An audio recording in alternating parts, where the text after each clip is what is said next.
This comma rule is going to cover commas with subordinating conjunctions. Let's take a look. So subordinating conjunctions are Wabash U. Now that's not a universal memory device. It's one that I use in my classes. I use it because you can memorize at least 11 of the subordinated conjunctions. The key here is to understand the rule more than memorizing all these words. But when, whenever, while, after, although, because, before, if, since, unless, and until. Wabash U. There are obviously more coordinating conjunctions than that, but let's look at the rule. So commas with subordinated conjunctions. Here you see that we know that when is one of our subordinated conjunction. In this first sentence, the when starts the sentence. In the second sentence, the when is in the sort of, I guess you could I say in the middle. It's not actually in the middle, but it's not at the beginning. So only one of these two sentences actually requires the use of a comma. I'm going to read them out loud, and you just try to decide which one you think has a pause in it. When I walk the dog, I always carry a bottle of water in plastic bags.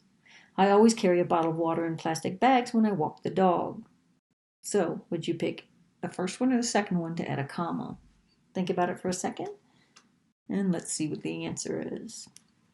It's the first one. So anytime a subordinating conjunction is the first word in the sentence, it's going to have a pause in it.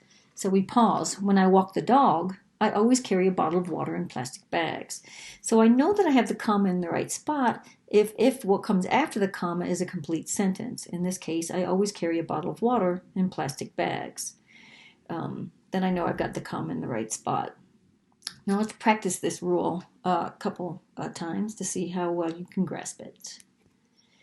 So here you've got practice one. It's got 5 sentences. And so you're going to read each one. And first, without even reading the sentence, though, I see that whenever. So this sentence is automatically going to have a comma in it somewhere. Number 2 starts with when, thus you'll have a comma in this sentence.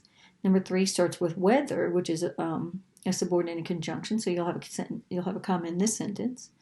Fast food is not a subordinated conjunction, so there'll be no comma in this sentence. The word because here is a subordinated conjunction, but it's in the middle of the sentence, so we don't need a comma in that one. Although is a Wabash U word, so we do need a comma in that sentence. So here, if I go back to number 1, whenever Americans get hungry, they want to eat quickly.